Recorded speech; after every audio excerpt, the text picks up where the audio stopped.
helped me work very, very hard to get where I'm at today. I want to thank all of them.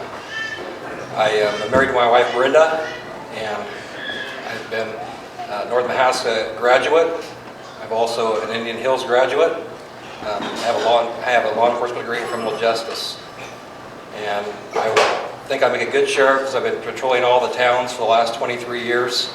I've got to know all the people. I've built relationships with them. And I know how to solve their problems because I know them so well because I've been raised here. And I appreciate your vote, and I'll continue to do the service that I am if I'm elected sheriff. I'm Russ Van Renterham. I was born and raised on a farm in Mahaska County. Graduate of BGM school up in Brooklyn. Following high school graduation, I attended Indian Hills and got an AAS degree in criminal justice. 1986, I was with the Fairfield Reserve, Police Reserve for a year, and in March of 1987, I started my career with the Oskaloosa Police Department. Been with them, this is my 30th year, and of the 30 years, I've been a lieutenant and police supervisor for 23 of those years. I've always considered myself to be very dedicated to the Oskaloosa Police Department. After 30 years, I feel it's time to move on. With the retirement of the current sheriff in Mahaska County, I just feel it's an opportunity for a fresh set of eyes to look at the sheriff's office and make some subtle changes to that. Thank you.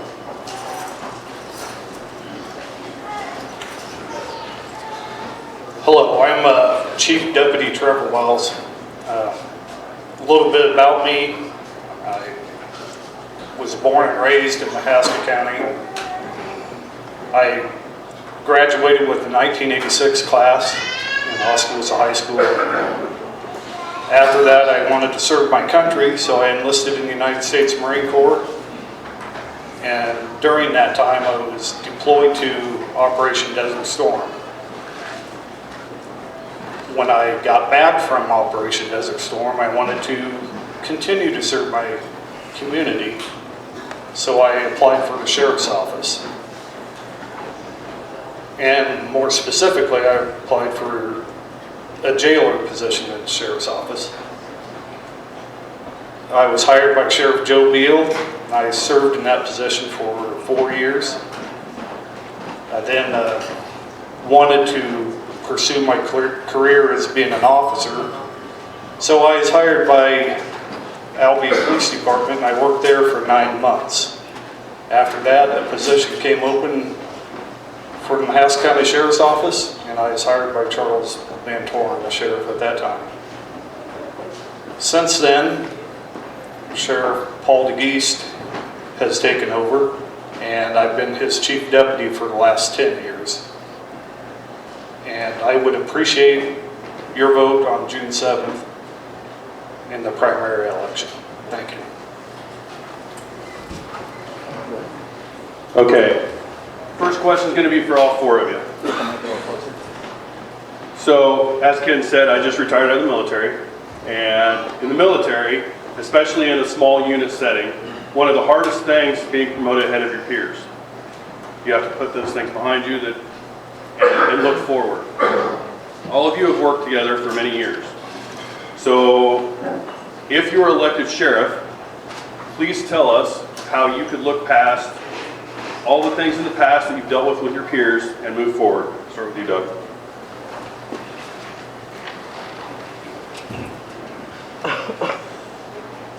I've always gotten along with everybody in law enforcement around here and all the surrounding counties, so as far as these fellows, that won't be any problem.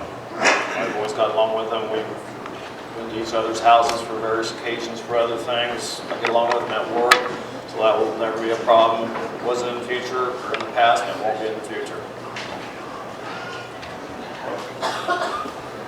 I look at all these guys as my brothers. I worked with them yesterday, and I'm going to work with them again tomorrow. So there's no moving on for me. Nothing has changed. I care about them all deeply. They have my back, whether it's a life or death situation, and I'll always have their back. So there's nothing to move on from. Nothing's going to change for me. It's interesting that you asked that question, George, because I've been asked that question several times by citizens while I'm out campaigning. And I tell everybody the same thing. These three, they're not my enemies. They were my opponent in this campaign, and they're friends of mine. We've all worked together for 20-some years. It's not a problem. It wouldn't be a problem because I don't see them as enemies. I've worked with all of them as deputies and officers and jailers.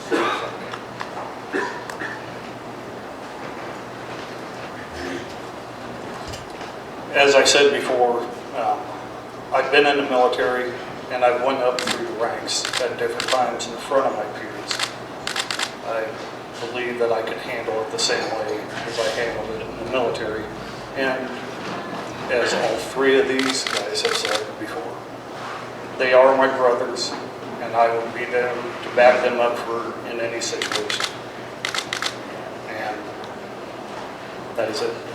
Perfect, thank you. Okay, this question's for either one of you or all of you. I don't care how you want to answer it. It's just kind of a break the ice. It's from the community, actual questions from the community. Do you support the Second Amendment as written? If a confiscation of firearms was ordered by the feds, would you ask your deputies to follow that order? Whoever wants to take it. Yes, I believe in the Second Amendment rights, and unless the Second Amendment was changed, I think you, as the sheriff, has to be a middleman between the federal and the state government, and I would not follow an order to remove guns from citizens of Mahaska County.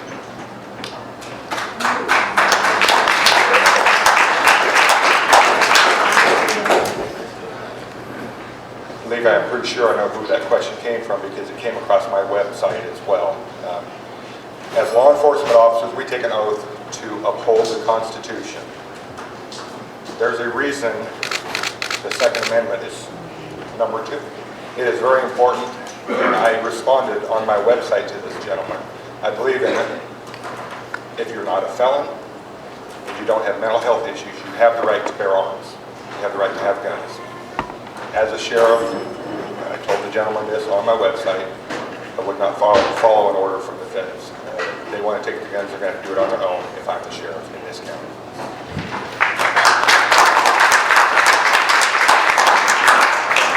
I'm also a strong supporter of the Second Amendment, and I would not follow through with that order. If I was sheriff, I'd have to resign my position first before I would do that.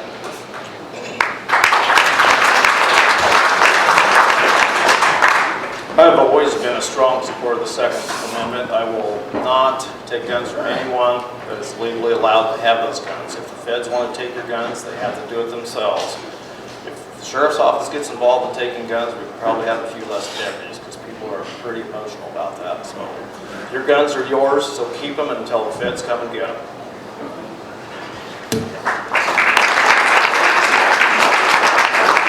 Okay, this next question also came from the public. It's my understanding that the dues for the Iowa Sheriffs and Deputy Association are paid through taxpayer dollars as part of the sheriff's budget. Do you think it's right for taxpayer dollars to be used towards a private association that often lobbies, contrary to some citizens' views, or would you put an end to the practice of dues being funded through public money? Whoever wants to take it. For the last 29 years on the police department, I've been a member of the Iowa State Police Association. I've paid my own dues.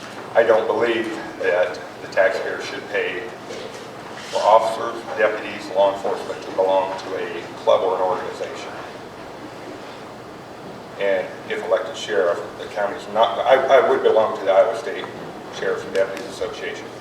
I would pay my own dues because I don't believe the taxpayers should have to do that. I agree with Russ on that. It's, if you want in the union or anything like that, pay your own dues. It's, I am a member of this Sheriff's Association, but it's also a benefit that's given to us. I honestly did not pay attention to that before. I have no problem putting a stop to it. I would also put a stop to it. I just pay my own dues. I'd like being part of the organization, but I think the taxpayers are taxed enough for things, and I think it's time for them to have a break on something, and that's one of the issues that I would have to put a stop to.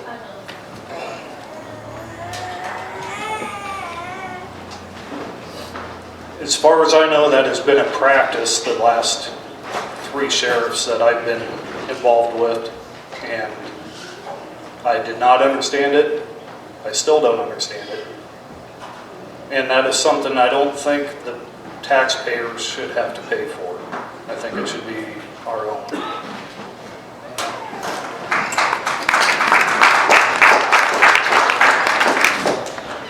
Okay, next question.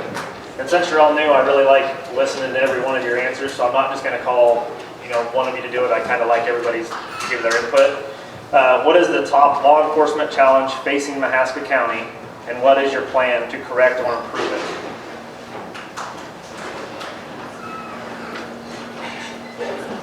I think Mahaska County, Oskaloosa, Beacon, Rose Hill, Orange City, we are dangerously close to an epidemic level on meth use. Okay. Methamphetamine is not new, okay, but with the vast numbers of meth users we have, we've seen a very large spike in burglaries and thefts. As sheriff, the first thing as far as battling meth would be to continue with the mine task force, the drug task force. Continue to have a deputy assigned to that task force to address the thefts and burglaries, increase the activity in the outlying areas. Get the deputies out and about on the gravel roads in the unincorporated cities, that type of thing. I agree with Russ on that. At the same time, I'll just say that I'd still like to stay with the mine task force. They're doing a great job. I also think that the deputies that are presently on the force need more extensive training in the drug field to know what to do in most situations. Plus, they're undermanned. So I would like to see the reserve officers help the deputies out and also get the training, same training as the deputies do, to help us out there, more eyes and ears, because 2 men on a shift at a time cannot solve the drug problem we have in Mahaska County, so we need more help.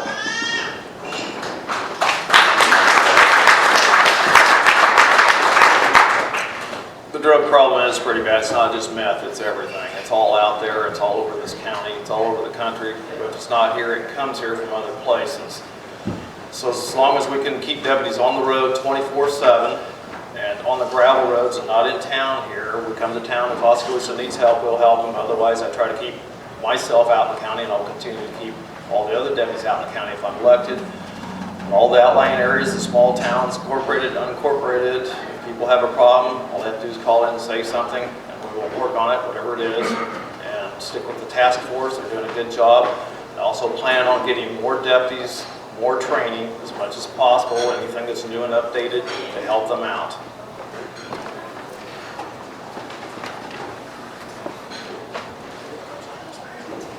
So the next one, go for it. Okay. I agree with these guys. The drug problem is the #1 main thing in our county. That is our problem. But we have to do this not only just us ourselves, but with community involvement. I think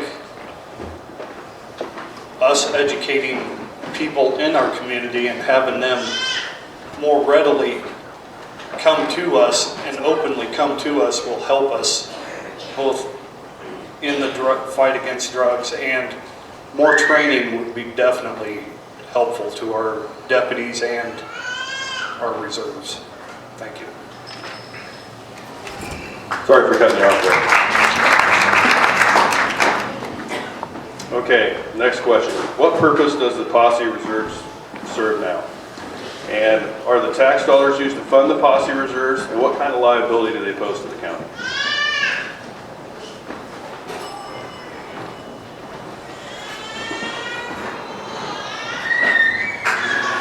Right now, the reserves are used to assist deputies in whatever we may need. It may be a car accident, we need traffic control at. It could be just help garden a place overnight until we can have securing a place overnight until we can come and do an investigation during the daylight or in better weather. They are very, very helpful to us throughout the years. And there is, to some degree, they are self-funded, I should say that. And there is, to some degree, a liability on the sheriff. Because everybody, it doesn't matter if they're deputies or the reserves, they all represent the sheriff. And as far as the liability, there is liability in that. But I may be wrong on this, but I think they pay their own insurance also, I believe.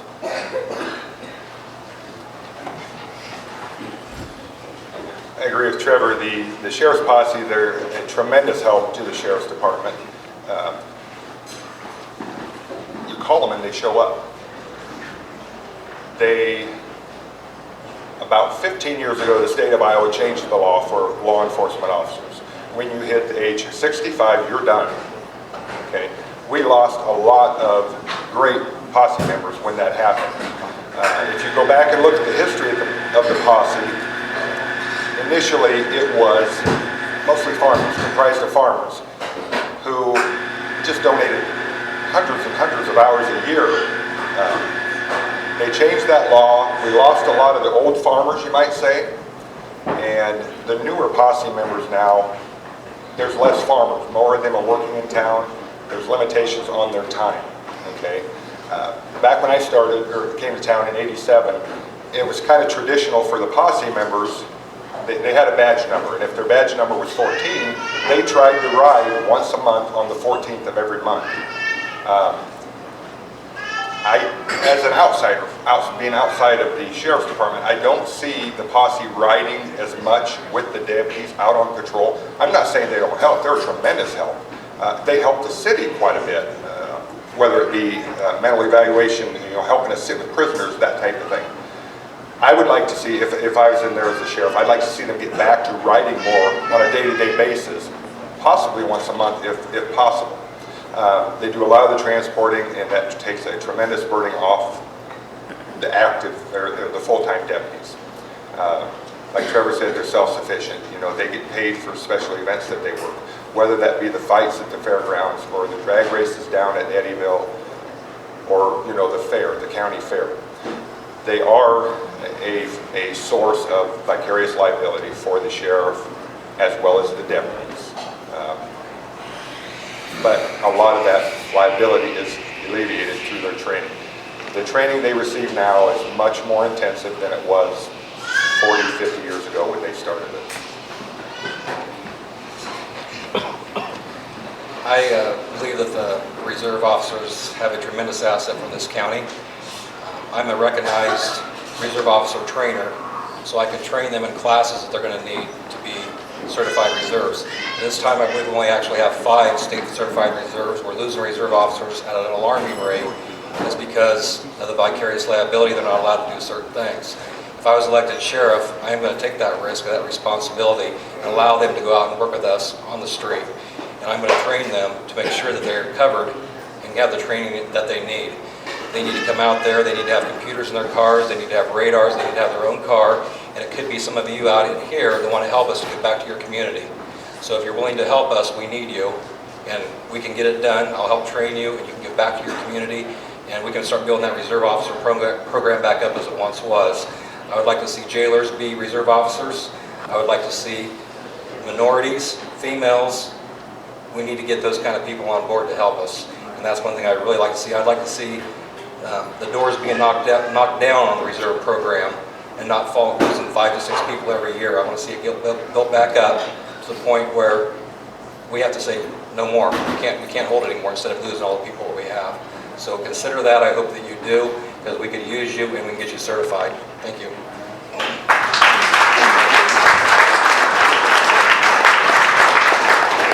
The reserves are very valuable. We can't get by without them.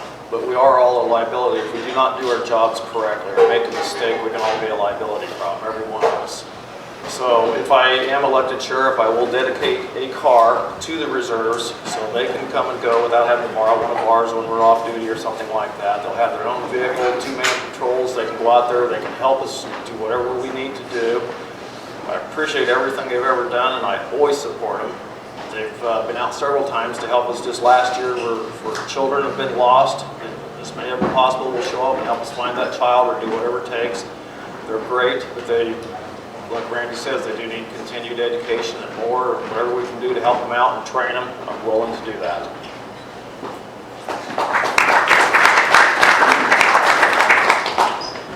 Okay, I have a whole list of questions here. Some of them may or may not reference to anybody here, so we want to open it up to the people here. If anybody has questions for these four gentlemen, please come forward, raise your hand, we'll come to you. That way we can answer your questions right here, right now, instead of somebody else's. Got questions back.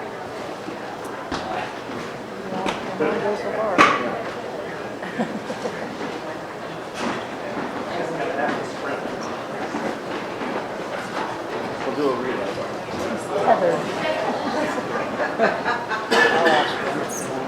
Sure, hold on one sec. We are coming up here next. Thank you for being here. You and your staff will undoubtedly come into contact with citizens who are mentally ill. And I'm wondering what attitude you will portray to your staff toward the mentally ill, and what you will do to help your staff understand the mentally ill for the best of outcomes.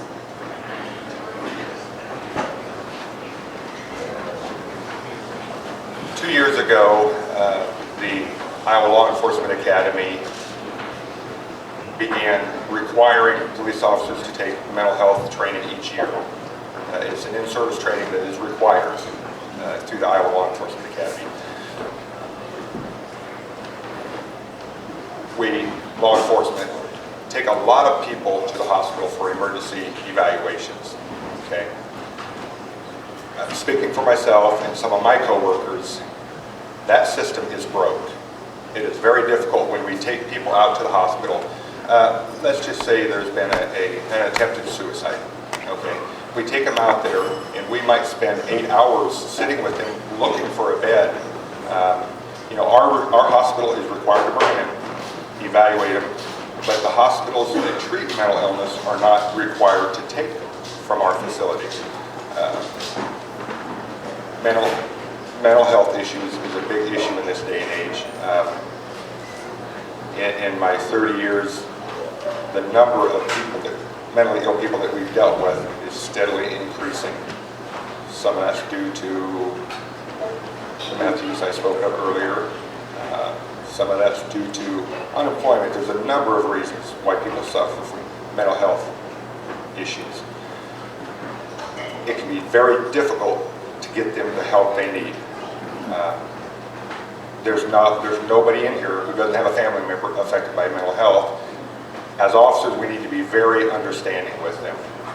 We work very closely, all of us, Sheriff's Department, Police Department, we work very closely with the emergency room staff, first resources, the mental health facilities out there.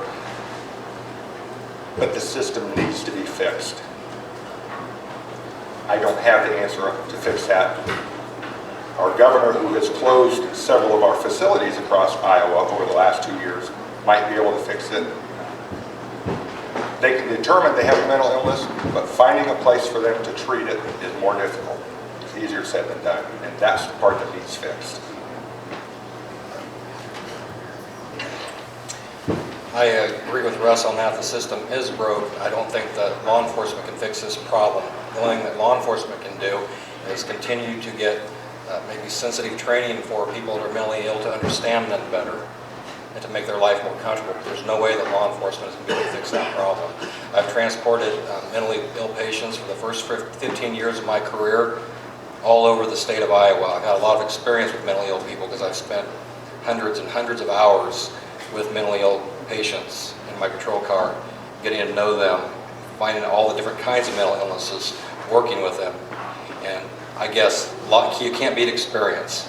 So you can have training, which is great. That's one of the greatest things to do, but they need to get out there and work with these people like I have for the last 15, 23 years, patrolling with them to other cities such as Iowa City, Cedar Rapids.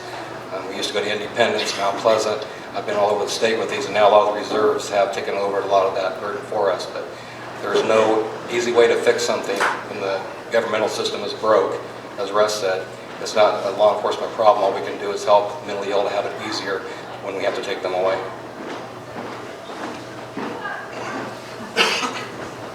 I agree with everybody on this. The mental health issue is a problem. I used to work at the VA hospital over at Knoxville for several years before I came over here, so I did work with mental patients on a daily basis with my shifts. It was a tough job to do. Everybody is different. Every case is a little bit different. But like Russ said, the money's not there. The hospitals are closed down. Knoxville's got a perfect hospital over there if we could only get it opened up and use it. But like I said, every case is different, so we'll always do what we can to help the mental health. But we can only go to the hospital, and if they find a bed someplace, it's either us or the reserves who can go almost anywhere in the state of Iowa to get into that bed. And then whatever happens after that, we deal with it when they come back to town. But we wish the best of luck to all of them. Just a quick note, if you guys could hold the mic a little closer so it'd be a little louder. Again, it's going to sound like a broken record here, but it is a part of law enforcement that is broken right now. And I shouldn't say necessarily law enforcement. We get involved, though, because we are called for the mentally ill. We do, I know with the Sheriff's Office and the Police Department, I've seen all of us do a lot of caring and compassionate work with them, trying to help them, trying to take them out to the hospital and deal with them through the doctors to try to get things set up. And it is a broken system right now, and we do need it fixed.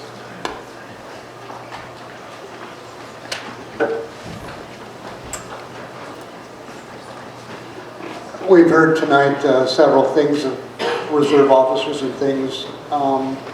Could you explain to me how good you are at leading, guiding, directing multiple departments and groups and organizations?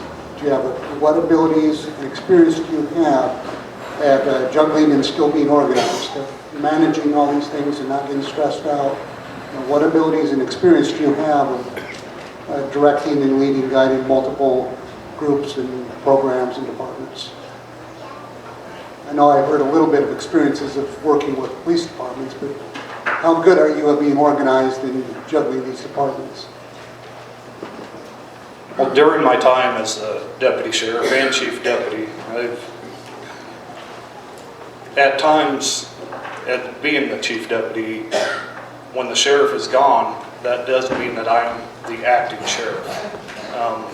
There's been times I've had to work with the civil department of the sheriff's office, the jailers, and law enforcement, the deputies. I try to do the best I can with my experience as being the chief deputy and through my past experience as being both a deputy when we were put in situations that we had to make decisions fast and to the point, and sometimes we're not afforded the opportunity to think things through, and we have to make quick decisions. I think that has helped me throughout the years to be able to lead the sheriff's office. Like I said earlier in my introduction, I've been a lieutenant with the police department for 23 of my 30 years. 3 years of that, I was in charge of the investigations unit. Okay, the other 20 years, I've been what's called a shift commander. I'm in charge of a shift on patrol. In addition to that, I mean, as a lieutenant, I'm a first line supervisor. That means I'm not sitting behind a desk. I'm out with the guys working the street. In addition to being a shift commander, I've got assigned duties to me. One of my assignments is I'm in charge of the field training program for the police department. I supervise the training, the 12-week training program that every new hiree goes through, and I've supervised that for right at 15 years. I'm in charge of the abandoned vehicles. I have several delegated areas. I'm very fully capable of juggling them all, in addition to my shift commander duties. Like I said earlier, I'm an Iowa Law Enforcement Academy certified reserve officer trainer. And that's something that I've been able to do, and also have a lot of street experience.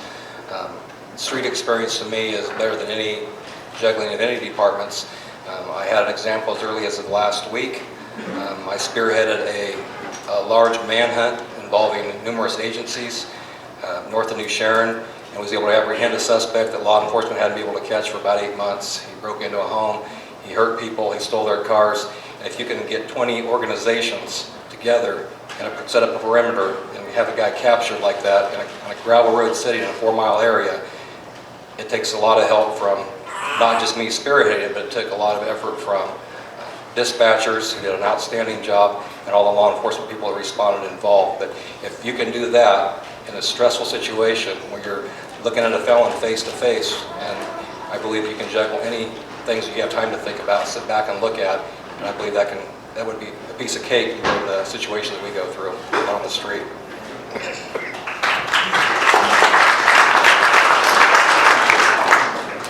I can work with pretty much any organization that's out there as far as what we do work with, the emergency responders, the ambulance crew, Iowa State Patrol, Oskaloosa Police Department. I've worked with all of them on numerous occasions. I'm not always in charge, but as far as getting along with them, that's no problem. We can make it work. Sometimes I'm in charge if I'm the first one there, depends on whatever the circumstance is, but if I have to organize something, I have done it, and I can continue to do it without any problem.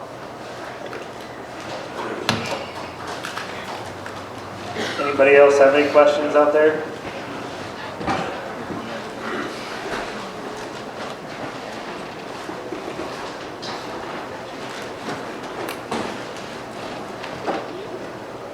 Hello, my name is Sam, and I'm a sexual assault advocate for crisis intervention services.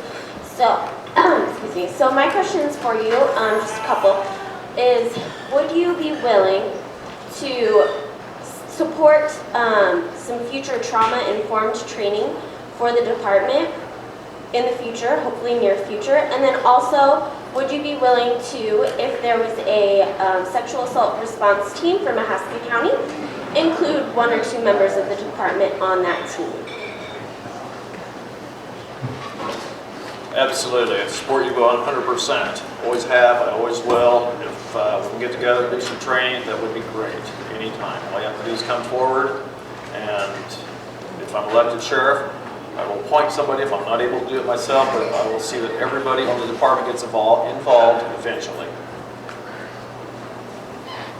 I don't want to sound like a broken record, but I also agree 100%. I have actually been involved in many cases, maybe not a lot of cases, but I've been involved in cases, and I know how serious that affects people.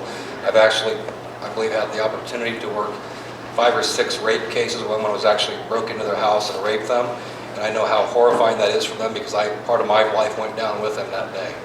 And so I know how horrifying it can be, and I think the officers need all the training they can get to make sure that these offenders never see the light of day again, and we need that kind of training to make sure that doesn't happen. Approximately, I want to say 9 months ago, the Sheriff's Department lost probably one of your best advocates, Ron McCock, when he retired. If I was elected, yes, there would be training, not just for 1 or 2 members, there would be training for the entire patrol staff, but there would probably be one appointed for the individual cases that might work sex abuse cases a little more than the entire patrol staff would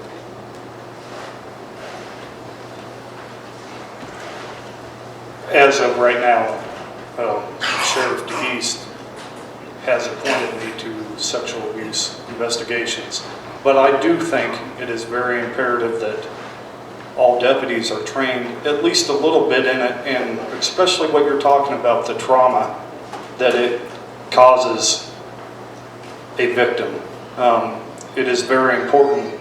I went through that training just 2 months ago in Des Moines, and it is very important to understand what they go through so we can help them through the case so they will be more open to us.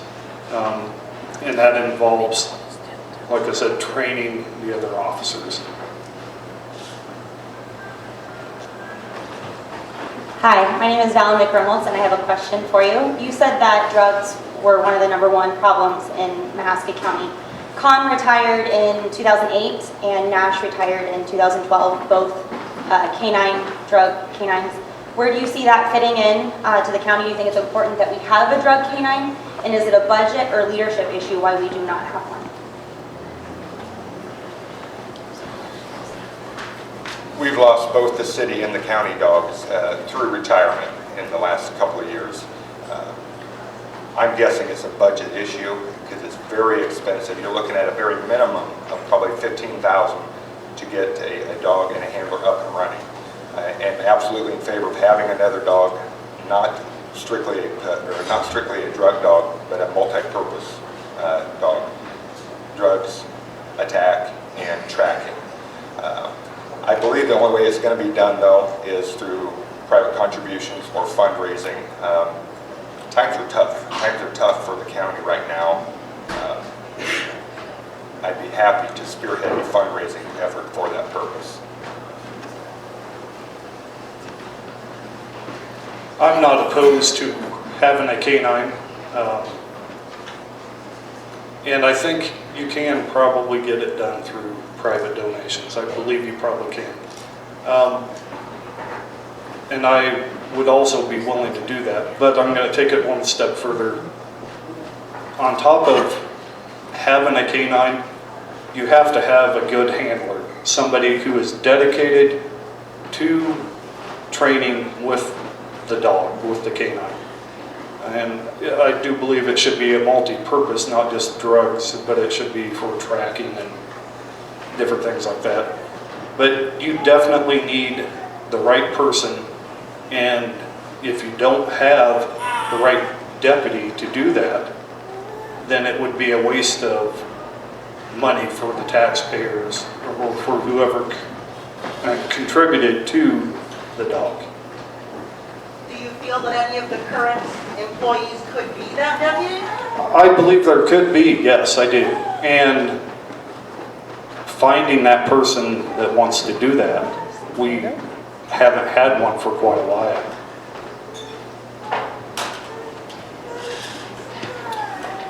I agree with the previous two candidates. I did apply for that position about 10 years ago. I believe a couple different times I was never given that opportunity to be a drug handler, and I really regret that to this day. But that's okay. If I was a sheriff, elected as sheriff, I would definitely try to find that right person to get him out there. And I'm also not against having a reserve officer do it. Like I told you last week, I was part of that spearheaded manhunt. It was actually a female reserve officer deputy that found that guy hiding in a tree. So I believe it doesn't have to be a deputy. It can be also somebody like you in the audience. If you jump on board with us, you might be able to be that handler that we need, the person that we're looking for.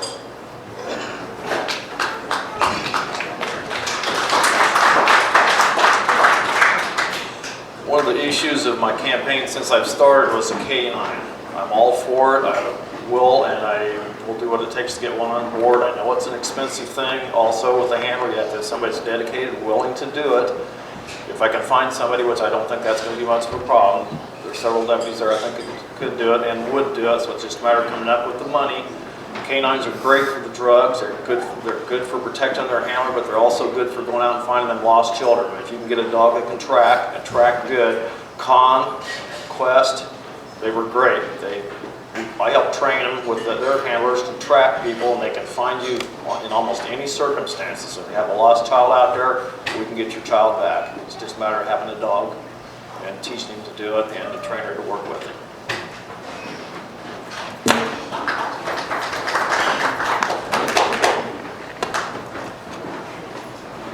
My name is Mary, and I'm a nurse in Dunn County. I was wondering, you've talked about the K9 program and how expensive that type is. Can you give me an example, a specific example of your experience with budgeting and kind of explain how you would fit some of these special programs into your budget?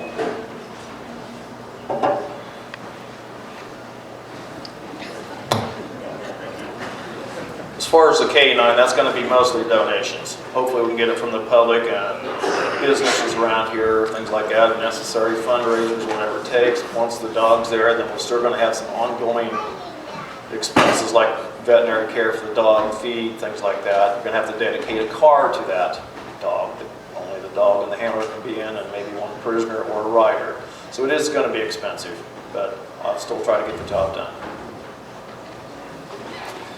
I believe that this job can be had, having a canine handler, because I will be able to work it into the budget, because I, as a sheriff, am going to go out and make up the difference in the time and transports. I'm going to find other areas to save money that we will have that handler. So I'm going to go out, if I have to do transports, I'll do transports.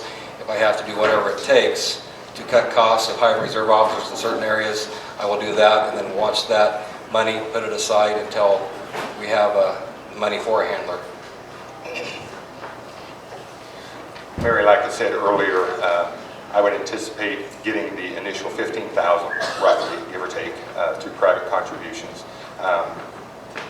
There would have to be a budgetary issue from the insurance and as Doug said, the care and that type of thing. In response to your direct question on my experience handling a budget, the Sheriff's Department's budget is roughly $2,250,000. Other than reviewing the police department's budget and part of the current sheriff's budget, I don't have experience in handling that large of a budget.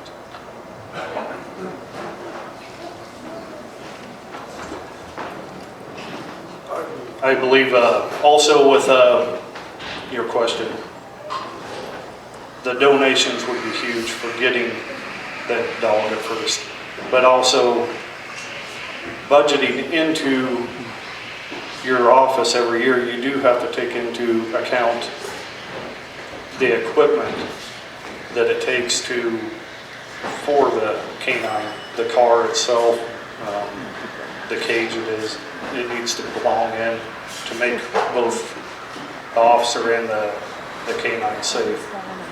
I've helped out with Sheriff Paul DeGeest and his budget to some degree, but I haven't been the final decision maker on anything, but I would do my best to try to make that fit in if we did in fact have a canine.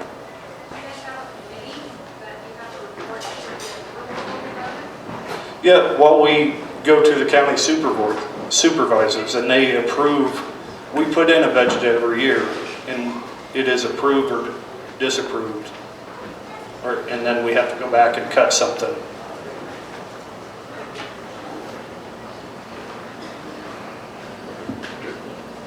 Okay, so I'm going to follow that up a little bit. So one of the questions we got online was, each one of your websites say you're going to enhance the department and cut the budgets. One question is how you're going to do that, but I want you to follow that up with, what is your experience with managing a large budget? George, like I told her, I don't have experience running a large budget like that. My website doesn't say that I'm going to cut the budget. I'm going to try to maintain the current budget. My goal by doing that is maintaining it through not using as much overtime. Okay. My goal in doing that is, I told several people, when my administrative duties are done, whether that takes an hour or 4 hours a day, I'm going to be out there working, okay? I'm going to be out there serving papers. I'm going to be out there transporting prisoners or mental health subjects. I'm going to be out there working, and it's not going to take as much overtime to get those things done because I'm going to be taking some of the calls and doing some of the work.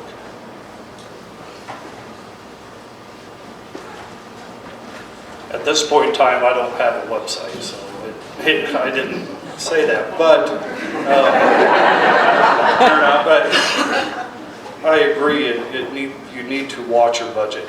I do know Sheriff DeGeest has never gone over in his budget. I take that back. If he thought he was going to go over, then he would go to the Board of Supervisors and get approval before he did something like that. I mean, that's a few of the little things that I know. I'm not saying that I'm perfect at doing a budget, but I am conscientious and very watchful of doing a budget. Right now, my wife and I own a small business, so I do have a little bit of an idea about budgeting different things. I also have no experience in operating a large budget, but I do have a lot of experience on everyday duties. I was trying to figure out the other day, I believe I've served in my career approximately at 20,000 papers. I probably transported over around 300 to 400 people in my vehicle throughout the state. And once again, I'll agree with Russ on that, is if I could do those things for myself that I'm already doing and not pay someone to serve the civil papers, I do it myself. Not pay someone, 2 reserve officers at $14 an hour, help ease the load for them. We still need them because sometimes we have 3 trips at a time going on. We have 3 different people going to 3 different parts of the state at the same time. So if I could help alleviate that cost, that's when I would need to step in and take my turn on transporting people to save $1 per hour what we need to pay them. I don't have a lot of experience with the budget. I did manage, Sheriff's Office had the STEP program a few years ago. I managed that. It's only $4,000 or $5,000, but I was able to make it work. It always worked. The program went good. It's now expired. We don't do that anymore. And as I stated in my introduction, I ran a small bulldozing business over at Knoxville with a partner. We both handled that budget without any problem. We don't have the money, we don't spend it. Charles Van Torn, when he became sheriff, he learned how to do the budget. When Sheriff DeGeese became sheriff, he had to learn how to do the budget, and I can learn it too. But I won't spend money I don't have. Thank you, guys. Thank you, gentlemen. Hey, I've got a personal question here. I live actually just north of town here, and you know, I've raised 6 children, doing a great job. They're all Second Amendment. We all have guns. We all learn how to shoot them at Russell Wildlife Center. And for some reason, in the last couple of years, they've shut that down, saying this is just for the law enforcement people to practice. I've been there for 16 years. I've raised my kids in this place. Is there a possibility we can have a sheriff that will talk to, you know, this is a county facility. You know, can we get that open for, you know, to the public again, rather than having to go to, yep. I'm going to let the Mahaska County Conservation Officer answer that one. The range is shut down to the public right now because we're making improvements on it. The range has never been law enforcement only. The only thing that was changed is we put the range rules in place, and we put a gate up because people were driving down and trashing and vandalizing the place. So now if people want to use it, they have to walk down from the gate, but it's never been shut down to the public except for during repairs.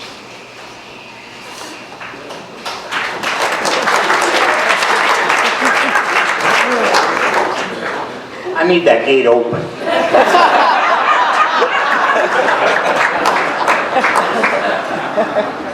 I did not think it had been closed down to the public either. I actually have a personal connection with Russell Wildlife. I have a family member who works for the Mahaska County Conservation Board. You want to remember, there's always the whole area also. I like that range too, even when I'm not out there practicing with the sheriff's office. So if you're out there and I'm out there, we'll shoot together. Otherwise, shoot by yourself and have a good time. I'll never kick anybody out.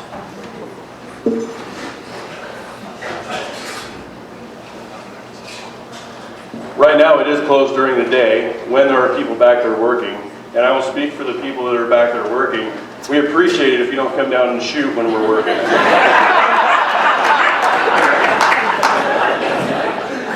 You know, I think Mahaska County is very fortunate to have 4 qualified and capable candidates running for sheriff. And I think that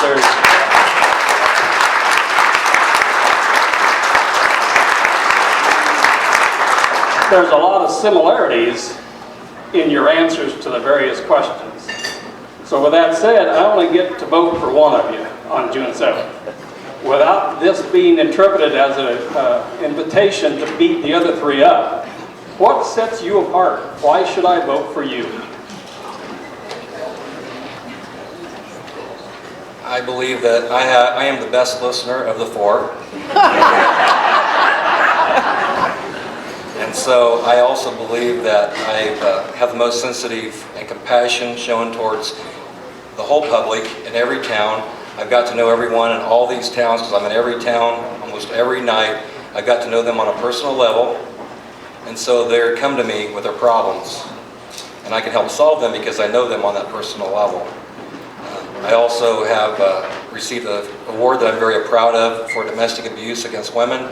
I was elected by the local domestic abuse advocates and later chosen to be one of the top officers in Southeast Iowa for helping domestic abuse violence victims where this is where we don't want to brag, but the television stations were there. I was in Des Moines, steak suppers, certificates, all these things.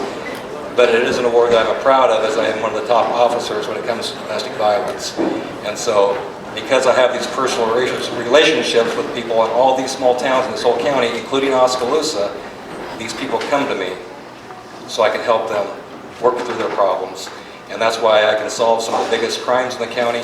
I was part of one crime that was involved $650,000 in the county, and just recently I've been able to work in help some burglaries in Oskaloosa and in the county at the same time as early as of last week. And that is because I'm the best at sharing information with the police department. I believe that both departments need to work together and not separate, keep the door closed. And I believe if you work together as two departments, I shared some information with one police officer, and he came with me and ended up solving a big burglary in the county and several burglaries involving a hair salon and a church and other places in Oskaloosa. It's all about sharing with each other.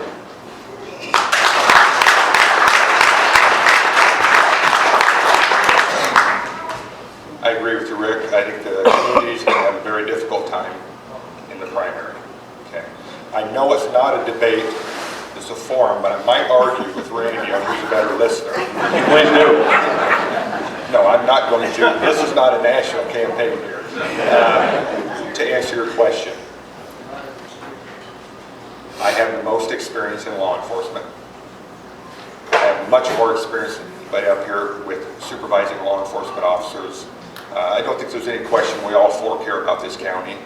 The election's not a popularity contest. It's who's best qualified. And I feel I am because of my experience in my 23 years as a law enforcement supervisor.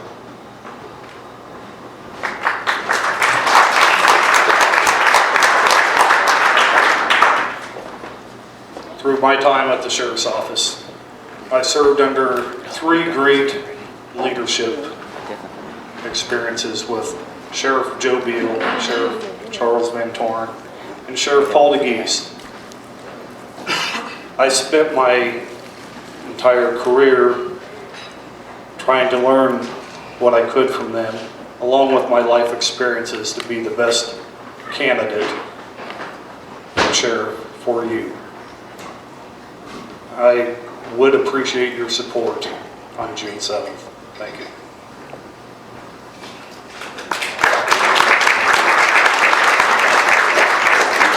That was probably the one question we all don't agree on, because I think I'm the best man for the job.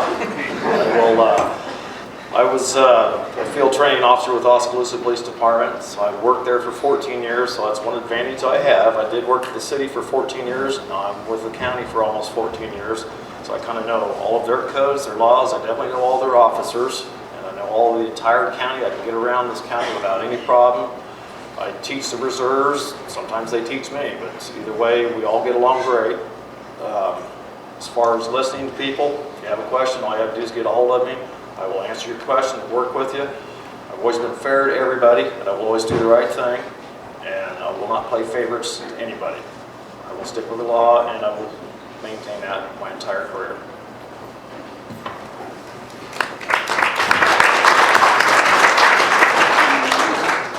My name is Charlie Comfort. I lived here up until recently, live in Waterloo right now. We just had a little bit of a discussion just a couple minutes ago regarding supervisors and the county sheriff's office. I think it's safe to say from that discussion we can it can be inferred that the sheriff's office and the supervisors have to work pretty closely together. There's some oversight there. With that in mind, I have a question for Trevor. Your campaign organizational statement filed back in January lists a Mahaska County supervisor as your campaign chairman. There's been some questions going on in the community about this, so I think if it's for the better of the community in this election, could you clarify for the county voters the ethics of having a supervisor as your campaign chairman, and if you are elected, would you provide any preferential treatment between the sheriff's office and that supervisor? Okay, Mark Dolan is my campaign manager. Yes, he is. Proud to call him my campaign manager. Everybody has their right to choose and vote for whoever they want to. And he is supporting me, or has pledged to support me, and that is why he's my campaign manager. I don't believe there will be any extra support there. We have a total of 3 supervisors that have to approve a budget, if that's what you're getting at. I'm not quite sure.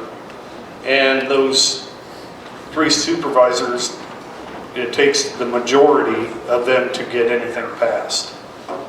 And I just have 1 supervisor that is my campaign.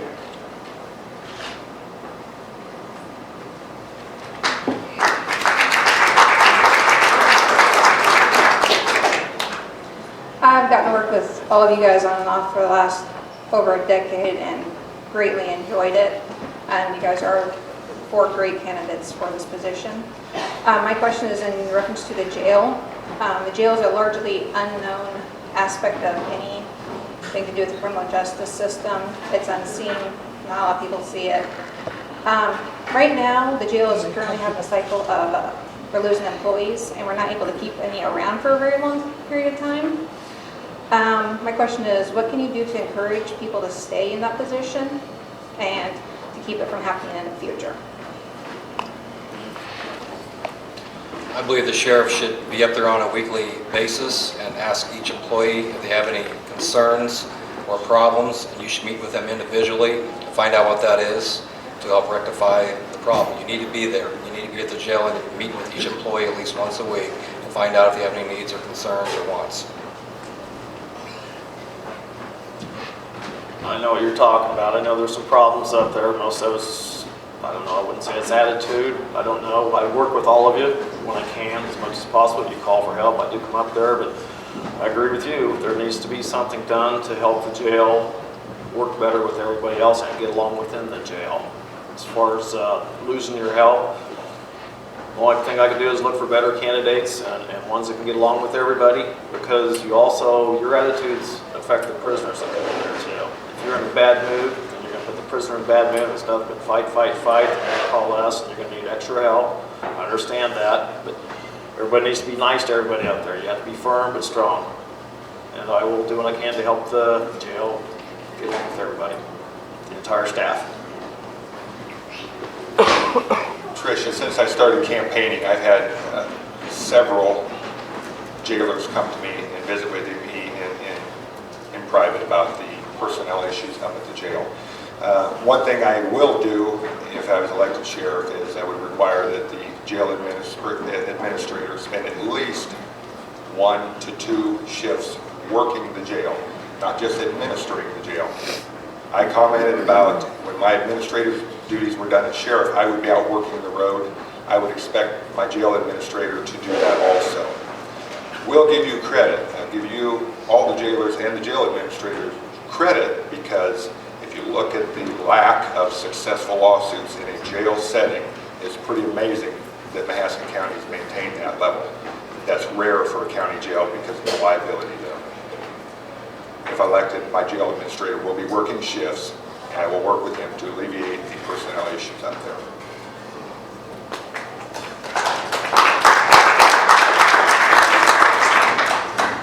I, as being a former jailer myself, understand some of the stresses you go through. It's not an easy job. It's a very tough job. I believe the sheriff himself has to be more readily involved in the jail and his employees. Right now, I think at least listening to your concerns, finding out what your questions and concerns are very important. One thing I do know, as far as maintaining our jailers, when a new hire is hired at $22,500 a year, and that is, it's pretty low to try to keep somebody in that position at this point in time for that low of money. I made $21,500 a year 20 years ago at the jail. I think it should be raised up a little bit, and I know that's going to open up more questions about budgets, but that is something that I do strongly believe in, that the jailers should have their wages raised a little bit more than that, to try to keep quality people, because we are losing a jailer. It seems like every couple months it seems like we're replacing a jailer, and that costs the county money also by retraining them or retraining the next person to take over the job. So there's something that needs to be looked at up there, and that's one thing that I do know of.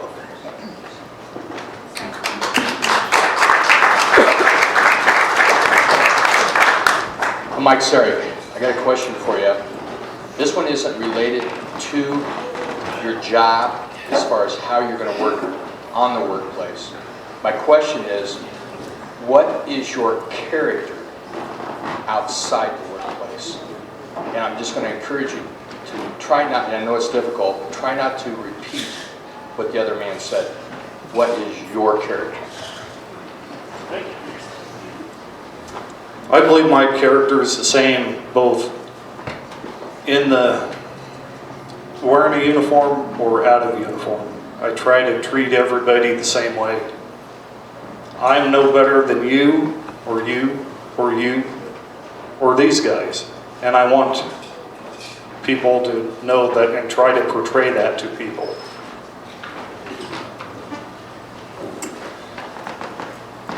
My character is I try to be civil and respectful to everybody. In law enforcement, that's not always possible. In my personal life, my family is my #1 priority. Okay, my children, I've got them raised, and now I'm working on helping raise my grandchildren. My character is, I guess, developed by my family. That has something to do with it. But probably #1 is I've been an active member in my church for the past 39 years. I have a higher power I believe in as Jesus Christ, and He is the character that I want to follow and exemplify. So that is the person I try to mold myself after. I'm not perfect, I make a lot of mistakes, and I still do a lot of things wrong, but that's who I exemplify my life after and try to keep His character.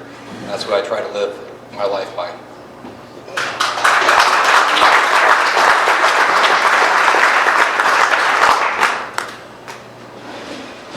Outside of my work environment, I do what I can to help others.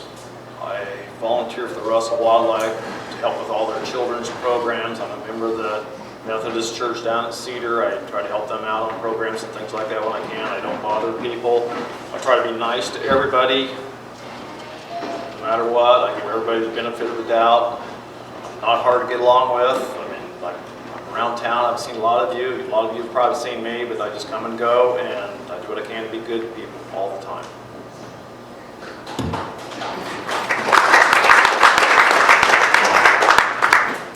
Anybody else? I got a question. I'm Gus Corliss from Roselle. I've talked to you, that's Trevor. You have done range for a long time. You probably don't remember I used to deliver your gas a few years ago out in the country. Anyway, I don't want to sound like I'm kicking a dead horse.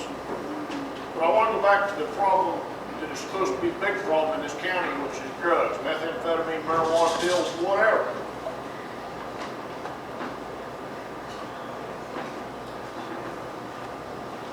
A lot of it crosses the county lines.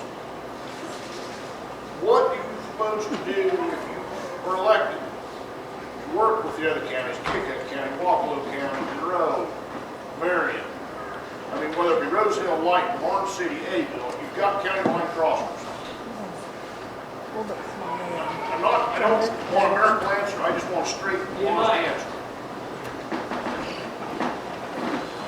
Being members of the Mine Task Force, we're a multi-county task force, okay?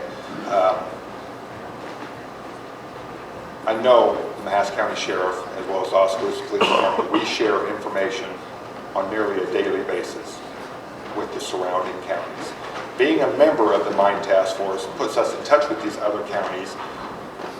We have a representative. Oskaloosa has a representative. Mahaska County has a representative. Marion County, and so on and so forth. That is, in my opinion, the best way to fight the multi-jurisdictional problem of meth. You know, there's the other things, the Sudafed logs at the Walmarts and the pharmacies.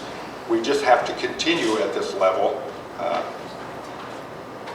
And like I said earlier, as a side note, as a result of the meth problem, I think the burglaries and the thefts have risen.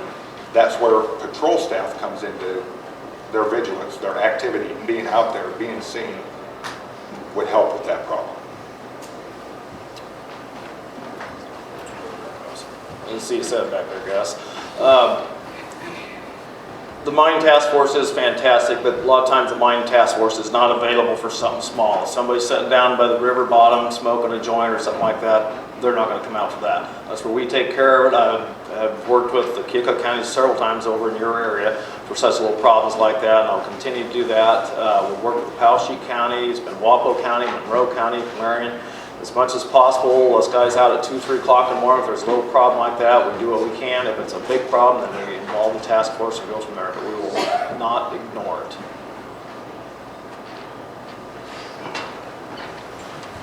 I'm hoping, Gus, that you know me well enough that I'm an approachable person, and I do what I say I'm going to do. I follow through. Like I said earlier, with 2 people, it can't be done. So I'm hoping that people would trust me to come to me with the problem, and we need help, like I said, with the reserve officers. Me out there in that alone and one other person running this whole county at night, 2 men or by yourself like I have most of my career, can't get it done. We got to have help from you or our current reserve officers to address the problem. We need manpower to sit on that house. If you would give me a house to sit on, a deputy can't do that. He's busy all night long. We need help from someone on the outside to sit there. And then we need to share the communication with other counties, because these people do go from county to county, burglary to burglary, Oskaloosa, Keokuk County, they're all tied and related. So I'm hoping that the reserve officers will get the same training that the deputies do, increase their investigation powers to help us to get rid of more, or at least help fight the drug problem. It's going to be a constant battle. I'm not going to say it's going to solve the problem, but I do believe that we can do a better fight than we are now with the help of the reserve officers and their training.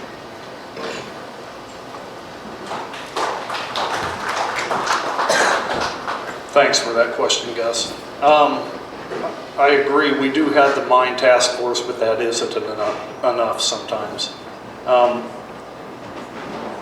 With the utilization, as Randy was saying, it would be great to have posse members and stuff out there to help us, our reserves. But we also need the help from communities, and good community relations with people will make the community people more approachable to us, and will tell us exactly what's happening, and maybe get a plan on how to attack the problem.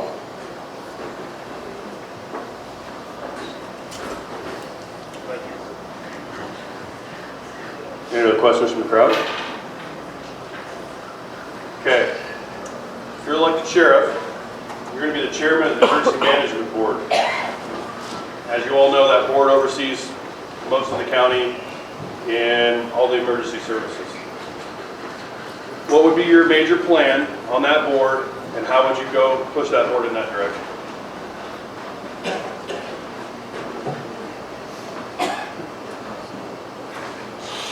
Anybody? Could you repeat the question? Okay, so As the next sheriff, you're going to be in charge, or you're going to be the chair of the Emergency Management Board. And as you all know, that board oversees and assists with all emergency services within the county. Each one of you should have an idea on which way, on something you would like to do on that board, and which way, and how are you going to direct that board to get to that point.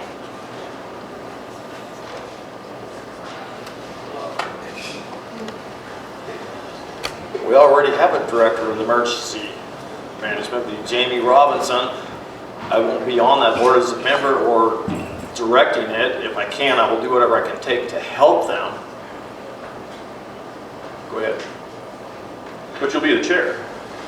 Okay, if I'm the chair, you're imagining I'm going to be the chair? Well, any of you could be the chair. That was this question came from the public. Okay. And as the chair, each one of you should have an idea on how you're going to enhance emergency services, and how would you help guide the board in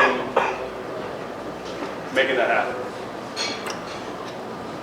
That would be a tough one to do, but I will do what I can to help them. There's not much guidance there as long as we have the crew they have now, work with that crew, keep them all there, keep them on board, do the best I can to guide them. I mean, they have a lot more training in that particular area than I do, or any one of us, I do think. But I will still work with them. If I'm their chair, well, then I'll keep it going. Get what federal money we can, or whatever money it takes from the public to keep their ranks up, and whatever it takes to keep their equipment going, things like that. Just so it works for everybody. Like I said, I think I can probably, I don't necessarily need to guide them. We have a great staff there already. Maybe they could help guide me. I don't know, emergency management, I don't know, but yeah, if you're the head of the chair, I think they need to work closely together. I don't think the chair needs to stand out by himself. I really believe that you need two heads working together. I'm not real happy, I guess, the way things are going right now. Between the Sheriff's Department and Emergency Management, I feel it could be a lot stronger. I just feel like there's something missing where we need to work together better and maybe train together some, and reserve officers, as I said before, train with them. We need to get all the people we can on board to understand what each other's roles are. And so we need a really good meetings between the chair and the board to find out what those needs are and how we can make this a better place for all of us by working together. George, with the regarding the emergency management and the combination with the 911 center, it's my understanding that there's been a lot of strained relationships between representatives from the different communities. To answer your question, if I was the chairman, I would do my part to try to mediate the differences between them. We're all professionals. We all have to get along, and I think I could help, just strictly as an example. You're upset as the mayor of University Park at one of the board members. I think I could successfully mediate between you and that board member.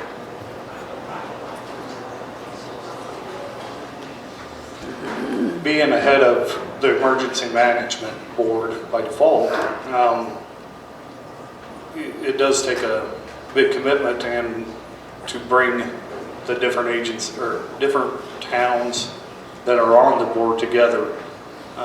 I would do my best to work with them and help guide them in a way that we all could collectively agree on.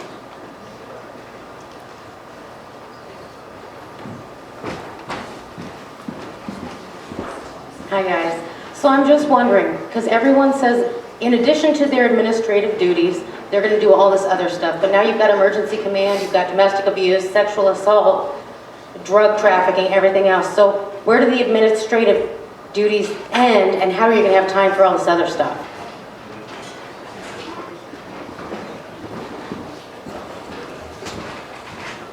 You have to assign good people in your place to make good decisions. We do have a lot of good people in the sheriff's office right now, and the posse and the reserves. And you have to put people in positions to help make that position the best that it can be. You also have to have a lot of training to keep going with the position that you are assigned to. So that's what I would do.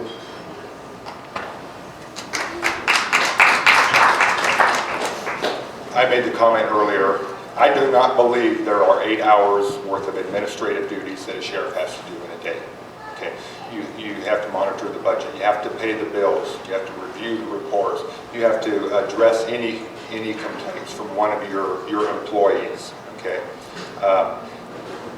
As the sheriff, I don't think it's a situation where your deputies work for the sheriff. I think it should be the deputies work with the sheriff. Okay. As an administrator, you have to delegate some duties. Okay. If you look at Iowa Code Chapter 331, that outlines the dozens and dozens and dozens of official duties for the county sheriff. One guy cannot do all of that. You have to delegate people to handle certain things. Many of those things, if you read it, many of those are assigned to the patrol. There's 8 deputies to cover 900 miles of gravel road. I'm going to be out there helping them because there's not 8 hours a day of administrative duties. If you drive by the law center, there ain't no windows there. I'm not sitting in an office for 8 hours, okay? It can be done through delegation, and when it's done, I'm going out on the road to work.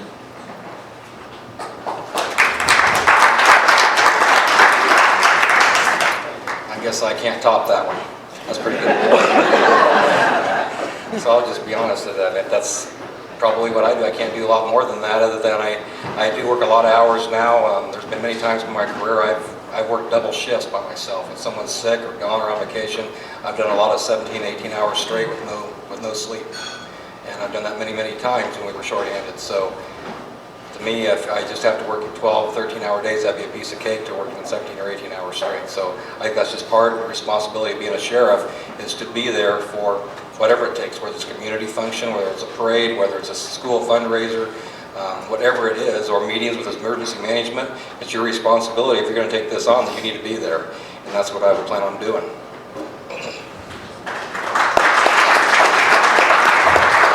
I agree with Russ on this one. It's something that does have to be delegated. The sheriff can't do absolutely everything. You're going to have your deputies that are going to help you. You're going to have some reserves going to be doing some of that when they're available. But it does have to be done, and it won't be ignored. I will see that the job gets done one way or the other.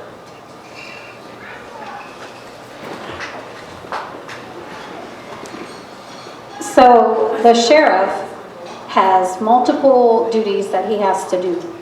He has a lot of boards that he's on, a lot of meetings that he has to attend that go above and beyond just your daily duties. And all of you are family men, so all of you want to have time with your family. That's only good for your psyche. Everybody should have some downtime, should be able to spend time with their families.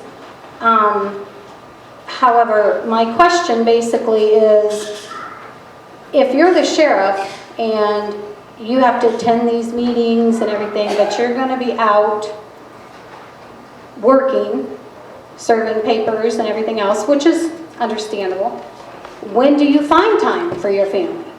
And is that not important? And, sorry, I don't mean to be mean. But when Sheriff DeGeest was put into office, his position was not refilled. So the sheriff's office has been down a deputy in all that time. And would anybody seek to have another deputy or propose that to the supervisors so that you actually have more help, a trained deputy to do that, on top of your reserve officers that you could use? Julie, you make a couple very good points there. All 4 of us, when we went into law enforcement, we knew it wasn't going to be a 9-to-5 day shift. All 4 of us have rotated, and all 4 of us' wives and families have made tremendous sacrifices for our career. Okay, we knew that going into law enforcement, that's something we accepted. As far as making the time, okay, as a sheriff, it's not going to be an 8-hour-a-day job for me. It can't be, okay? I can tell you right now, one of the candidates up here commented about the 24/7 patrol in the county. We do not have 24-hour coverage in this county. We've never had 24-hour coverage in this county since I started in '87. My goal is to get them. Okay. That can be done by taking some overlapping shifts and adjusting them. That can be done by me putting in more than 8 hours a day, which is my intention. Again, I want to reiterate the sacrifices that you, all the wives have made, all the families have made. I'm still going to spend time with my family, probably no more than I do now. You know, we've all worked holidays, we've all worked weekends, we've all missed birthdays, Christmases, special events. We all knew that going into law enforcement. I don't anticipate working an 8-hour shift. It'll be longer than 8 hours a day for me. I once again agree with Russ. My wife has stood by me. We've been married for 34 years, and even though we haven't been together, she knows that my passion for the people in this county is great. My love for her is greater. So when we spend time together, it's very good quality time. So is my marriage any weaker than yours? It may not be, because when we spend time together, it's such quality time that it feels like we were never apart. And I'd like to see that get better, yes, because of the sacrifices I've made. There's a lot of times when my family is here that I had to miss some of their ball games growing up. I missed a lot of things in my life growing up. But when I knew that, like Russ said when I was getting into it, that my love for the people and my passion for them to help them through their problems is so great that I love my job and I can't give it up. And my wife knows that. It's important to me. It's also important to her. And so when I do spend time with her, that's very quality time, and I just want you to know that things are fine with us. And she's going to support me until I retire, because I have a great marriage. Thank you.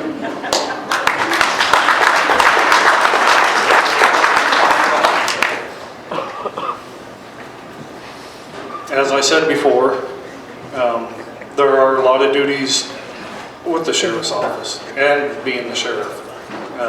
You do need to delegate. That is one thing you do need to do. You do need to delegate some things. I remember several times Sheriff Van Torn taking a shift and working an actual shift. I would do that to help fill in low spots. But I do also realize that I have to be available for other duties at different times too. If I can juggle it in to do that, I would do that.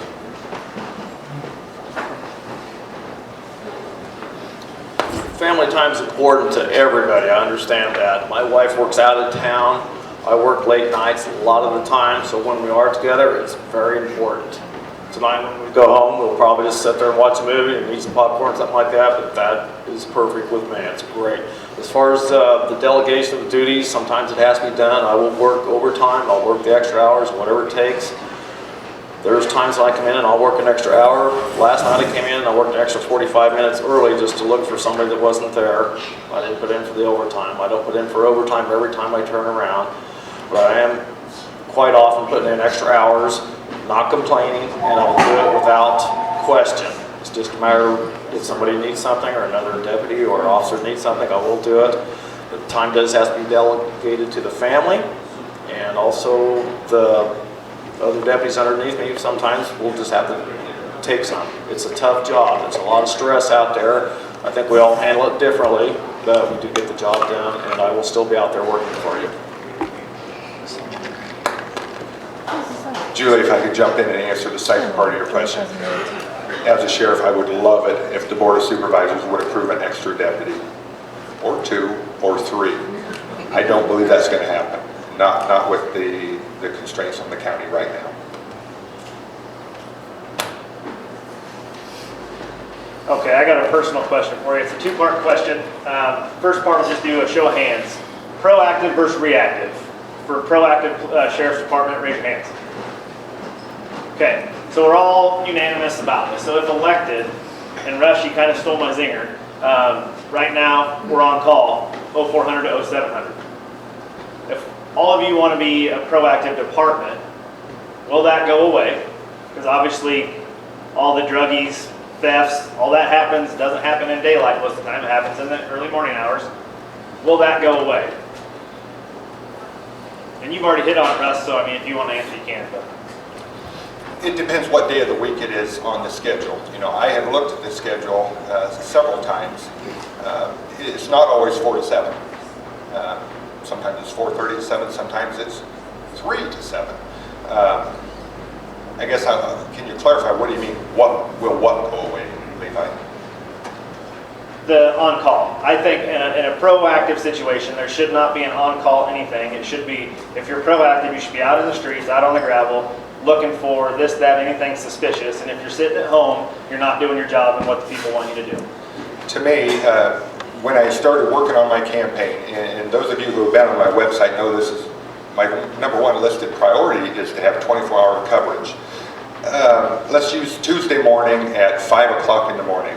Is there normally a need for a deputy out on the road? Maybe not. But if it's your house over by Evans that someone's kicking in the door trying to break in, it's very important then. You know, would you rather have an on-duty deputy responding from south of Oski, or would you rather have them call somebody out of bed, get dressed, get in their car and go over there? There are, you know, I've commented on several times, the meth, the increase in burglaries, the increase in thefts.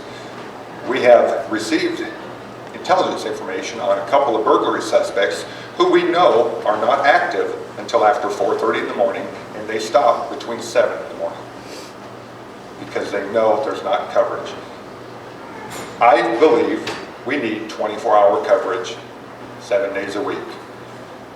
In order to do that, it can be done because the deputy that replaced Don DeCock was not assigned back to the schools, was not assigned, you know, the school, the crime prevention, the school resource, county school resource officer. He was assigned to patrol. If you take what we have on patrol now, they're stretched very thin. Adjust the schedule a little bit and let me take some hours. There will be 24-hour coverage 7 days a week. I'll try to shorten that up just a little bit. I just believe you need to adjust the schedule. I already have a plan of what the hours are going to be. It's going to be a new shift altogether, and it will be that third shift. I've been on that end of being a call-out deputy for all my career of 23 years, and I want you to know I did get pretty fast at it. I know I had a call in Beacon. I live 2-3 miles southeast of Beacon, and I was at an emergency call there one time in 7 minutes from a sound sleep. So when you think about how big the county is, 7 minutes is pretty quick when you live 3 miles away from a sound sleep. I could actually beat someone that was called out or that's already on duty, depending on where you're at in location, because we said earlier how big this county is. However, I do agree with Russ, the schedule needs to be adjusted, and I think I can do that with the personnel we have now to cover this extra 3 hours where we're not working. Plus, I don't want you to think the people that were on call were getting paid, because they're not getting paid a dime. So you sit there and watch TV for 2 or 3 hours for no pay, and you stay awake in case you're called out. I've done that many times, because how are you supposed to sleep when you're on call? Sometimes I do sleep, but sometimes you don't because you're afraid you're going to get called out. So, but I do support the 24-hour coverage. We can do it with adjusting the schedule we have now, and I'm looking forward to doing that if elected sheriff.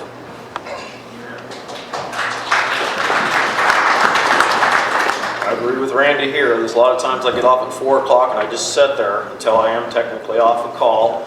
And I'm wondering, when I went from the Oskaloosa Police Department where they did have 24-hour coverage, and I went to this office where there's not 24-hour coverage, it's kind of a different situation to deal with. But I do plan on also adjusting the schedule. There's 1 or 2 shifts I could totally eliminate, create 1 more shift, which will be the late night shift, and everything should work out. Plus, like I said way earlier, the reserves will be dedicated to cars, so when they're available, they can come out 2, 3, 4 o'clock in the morning, ride around for just a couple hours if necessary, or whatever's needed. I support them 100%, so that's still another officer out there in a car that the people can be seen, and if they need help, they'll call us, but we will do what it takes to get the coverage out there.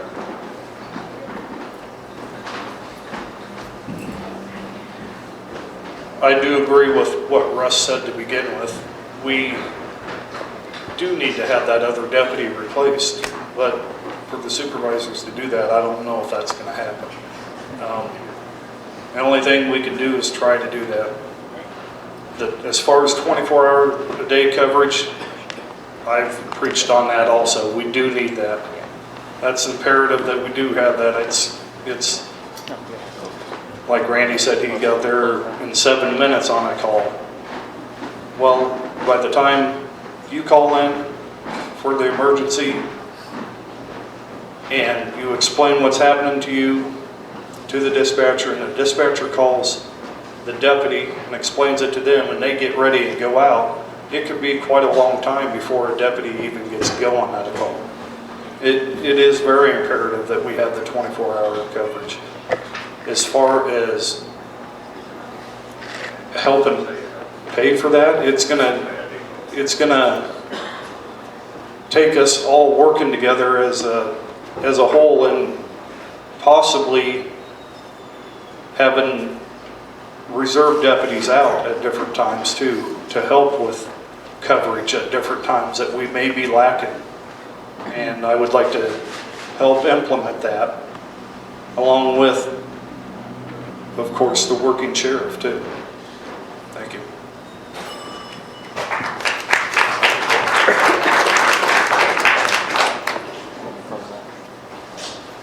Okay, now we ask that you give your closing statements, and in that closing statement, we ask that you let the citizens of Mahaska County know why you should be elected sheriff.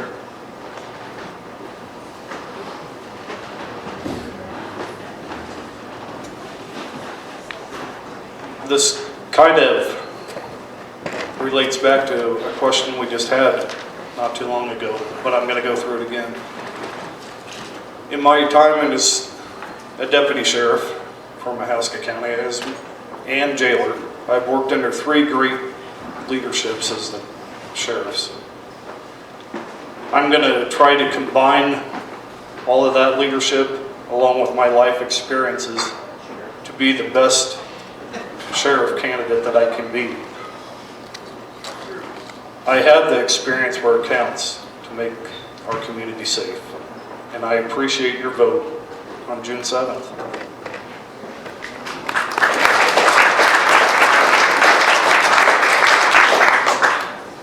Like I talked about earlier, of the 4 of us, we've all got a lot of time in.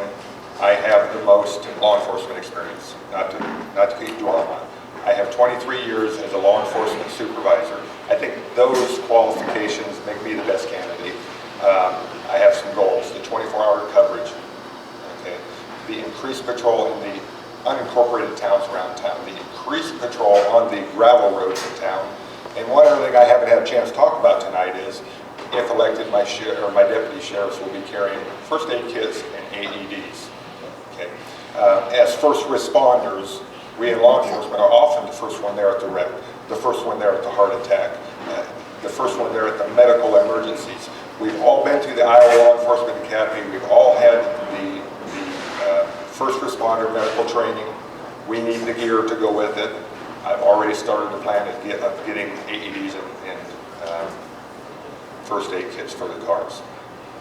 Like Trevor, I asked for your support during the primary on June 7th. Thank you.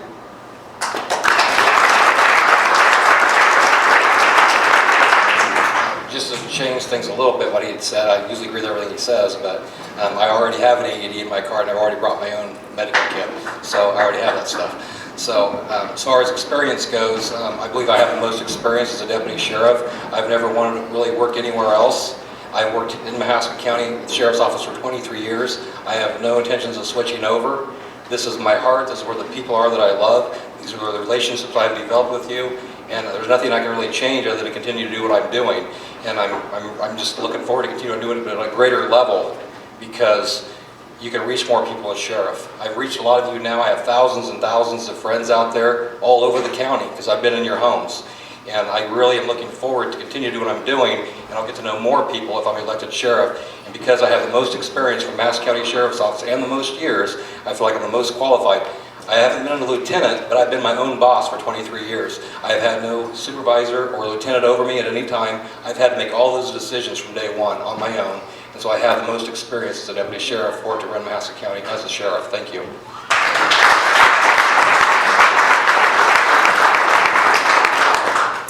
I think we're all qualified. I think I'm the most qualified. Like I said, I worked for Oskaloosa, I worked for the county. I have been going around to the city councils, as you're aware of, trying to touch base with all of them. This will continue if I'm elected. The incorporated cities, the unincorporated cities, if they don't have a city council, they've got churches, they've got leaders in their little sections. get together with all of them just so we can make sure what the problems are out in the county, identify them, work with them. I will be a working sheriff also. I intend on making that shift 24/7 like we've all agreed to do. I'm going to use the reserves to do it. I'm going to try to increase the reserve ranks. I will not abuse the budget. I will have to learn the budget, but I will not waste money I do not have. I will do the very best I can to make everybody happy, and I will be fair to everybody. Thank you. All righty, I'd like to thank everybody that has come out tonight. I would really like to thank Smokey Row for making this venue available. I would like to thank all 4 candidates for coming tonight. They're all in an uncomfortable position, so it wasn't easy. And we hope that everybody, yes sir? You'd like to Have one more question? one more? All right, well I can't deny anybody a question, so.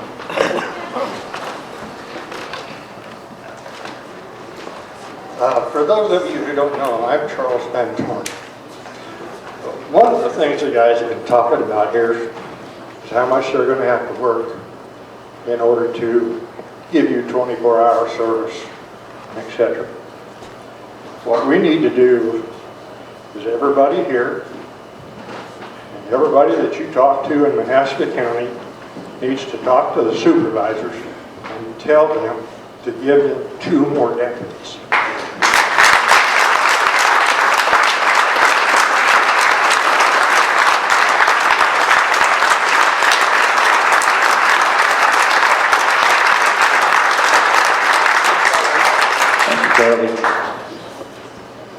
So, without holding up anybody any longer, because we went over our scheduled hour, hope everybody has a safe ride home. Have a good night.